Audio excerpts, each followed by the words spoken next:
Mabuhay! It's me, Perlin Jinky Ansan, and today I'm gonna teach you that Itik-Itik Sa Sibonga. Let's begin with the gesture 1, or we call Lakaw Itik. Arms diagonally down, flip hands inward once, and flip outward twice. Cross step with your right foot, then hop twice with the weight on the same foot, raising the left foot. And now, the figure 1, the first thing that you are going to do is to perform Lakaw Itik for 8 measure.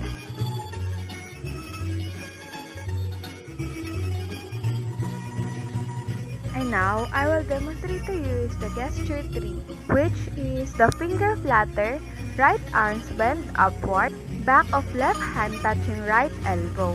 Finger flutter, reverse arm position per measure. And now, for the second part of the figure 1, do the gesture 3 for 4 measures.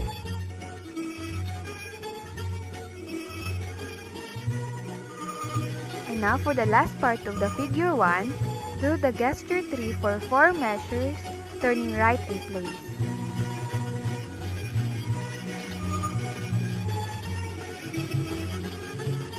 And this is how you perform figure 1. Itik-Itik Sibonga.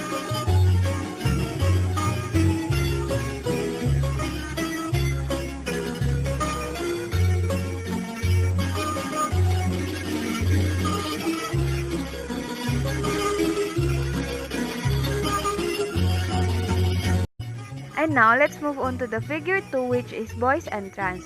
The first part of the figure 1 is do the gesture 1, cross step and double hop, following the girl for 8 measures.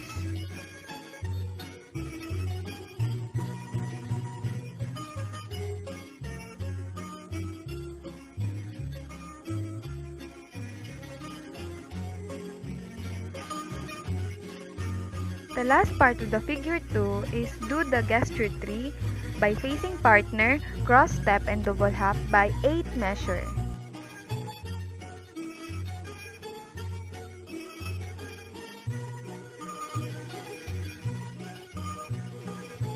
This is how you perform figure 2.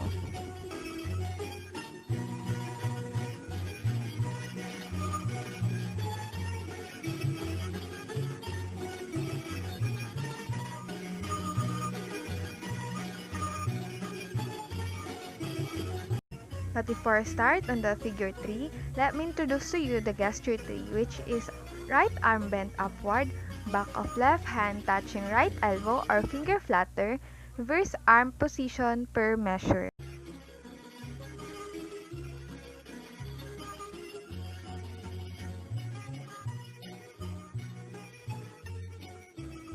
And now for the second part of the figure 3, do the gesture 1, Lakaw Itik, turning right in place for 4 measure.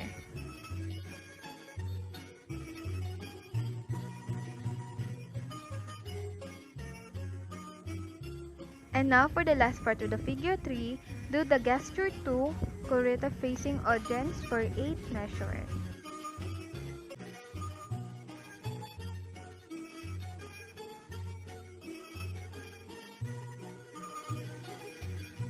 And now for the figure 4, while approaching partner, do the gesture 1 or Lakaw Itik for 4 measures, and gesture 3, Lakaw Itik for 4 measures.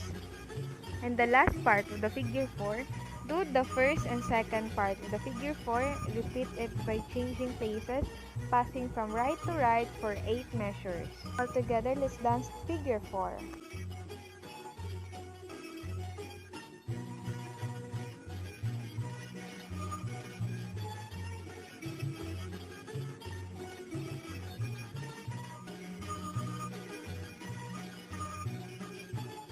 And finally, the figure 5, facing partner by extending arms to second position, 2 hand hold. Next is brush twice. Boy should be brush with the right foot and girl with the left foot for 2 measures. Next, hop thrice with the left and right foot alternately turning around until you exchange positions. And do that for 2 measures. Next, just repeat the second and the third step.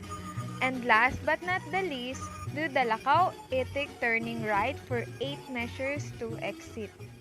Altogether, let us dance the figure 5.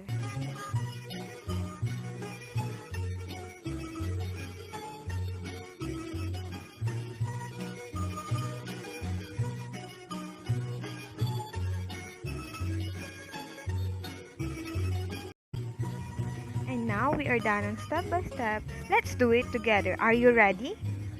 Itik-Itik Sibonga.